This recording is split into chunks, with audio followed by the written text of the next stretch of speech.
Hey, welcome back everyone to Slithering Salamanderscapes. This is going to be a rebuild of my Northern Spring Salamander enclosure. This is a shot of the existing enclosures I've had for almost 4 years now, and there's cyanobacteria no matter how much blue-green stain remover, which kills the cyanobacteria and other things. I just cannot get rid of this, so I just decided to redo it. And I have a really large Northern Spring Salamander in here, and it's just something that needs to be done. I want to set up a nicer enclosure. I mean, he's fine in here, but he really deserves something better. So first step, as usual, is to gut it. Got rid of everything, scraped it with a scraper. I used rubbing alcohol. As you can see, there's still silicone all over the back of it. So I have to do a little bit of a better job. Used Barkeeper's Friend to clean it out as well. And just kind of a pain, but necessary, and because I want to reuse the tank. This is just a 20-gallon long. So first step is to get the 8-crate light diffuser stuff to use as the kind of the foundation for the background. So just measured it, snipped it, and kind of just used these clamps to hold it in place in the silicone so I can get started on a new background. Oh, there's some of the rocks there that I'm going to be using. These came from the old enclosure. I just cleaned them off, and also the driftwood. I was able to reclaim all that stuff, get any foam and silicone off, washed them really thoroughly. Here I'm just using some PVC pipe to kind of some cord management and some where I'm going to have the return come in. I just want to hide that so you can't see it, but I just don't want to drill another hole in the top for the return. So anyways, just starting to build a background here, just nothing really in particular. Just these are relatively aquatic salamanders. They live on the land too, but for the most part you find them in the water, or creeks, streams. I always find them on the margins of creeks, and a lot of times I find them in creeks.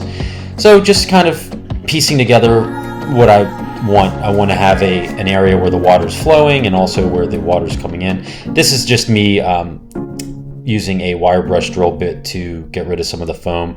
I lost a little bit of the footage, unfortunately, but just clearing this out, just a couple of the areas, just drop some rocks in, some driftwood, things like that. Just kind of if you watch my channel, typically what I normally do, vacuum it up.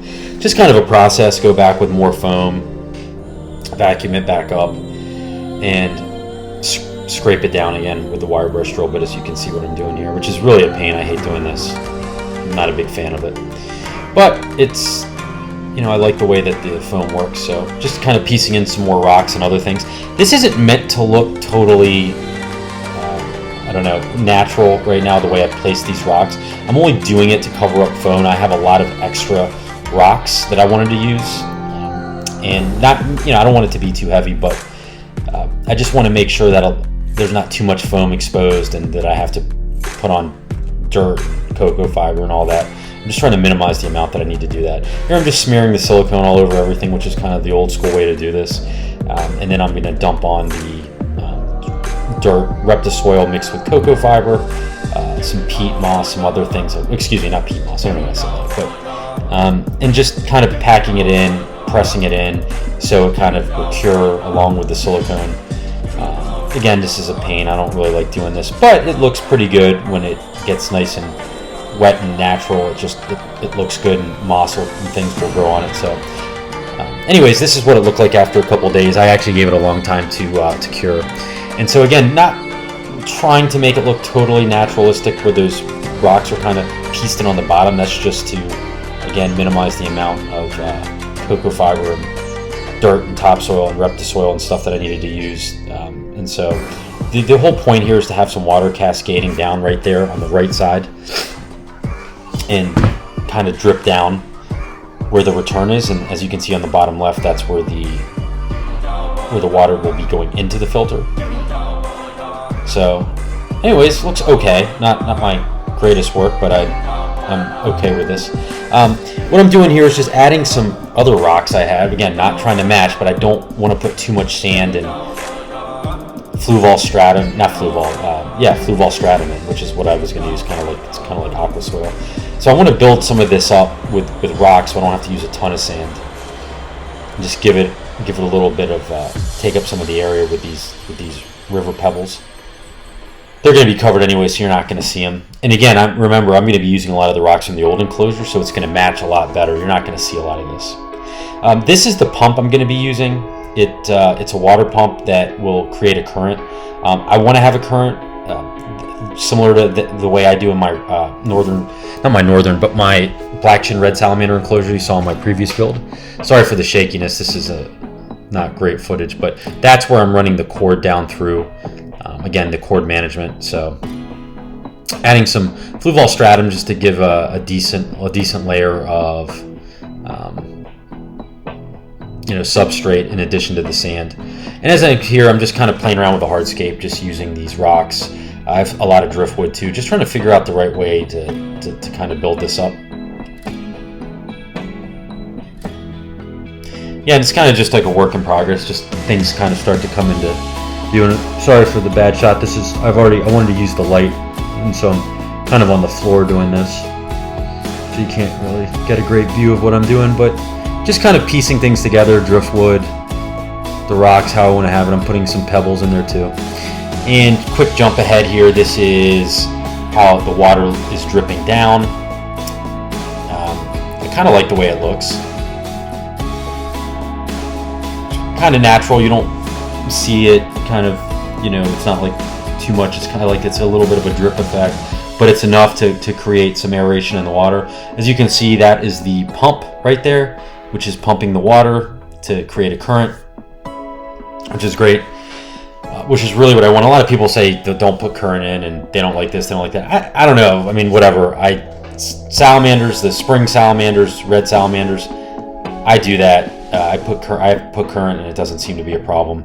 I mean, that's where I find them, anyways, most of the time. So now I'm just kind of putting in some moss from my property that I have. This is all just kind of basic temperate mosses, different kinds. Some thread moss, some fern moss. A little bit of pincushion moss.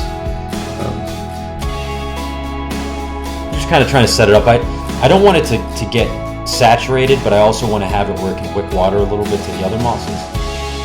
I'm also going to create a humid effect.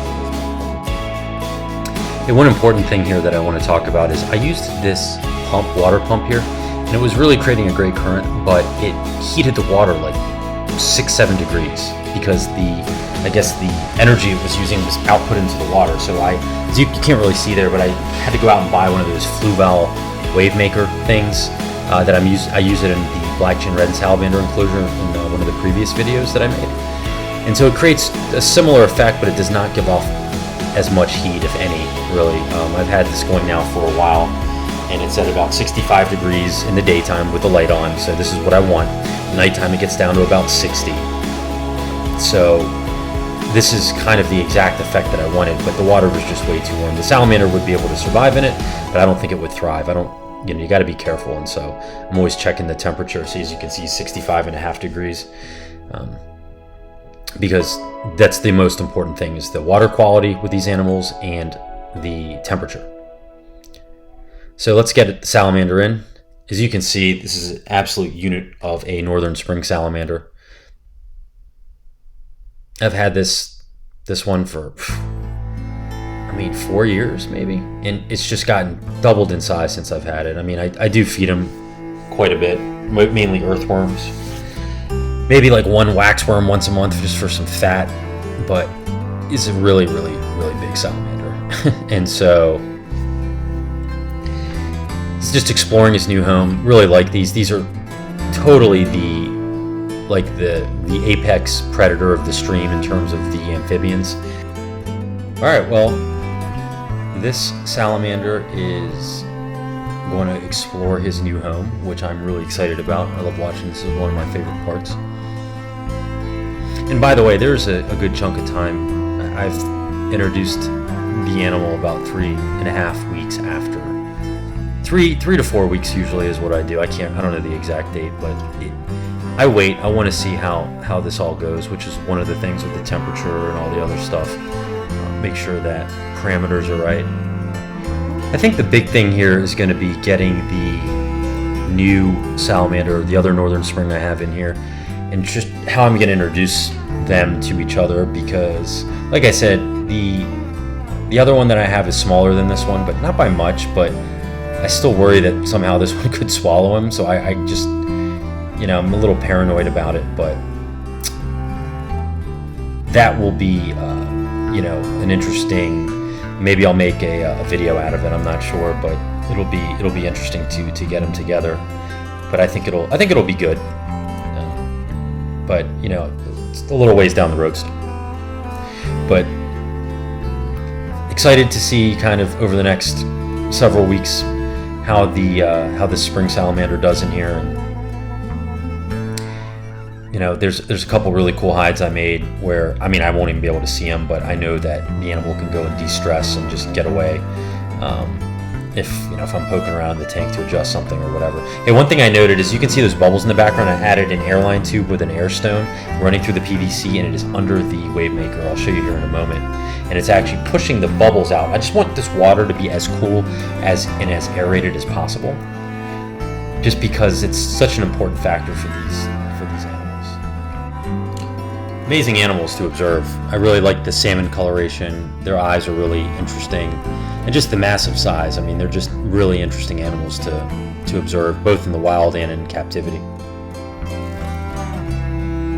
So this is what I was talking about. The air stone is under the rock, you can't see it, and then the fluval wave maker is pushing the bubbles out. So just important to keep the water as clean and as cool as possible. But happy the way that this turned out overall, and excited to, at some point in the future, introduce the other spring salamander to its permanent home. I appreciate you all stopping in, checking the video out, and stay tuned for more content. Thanks so much.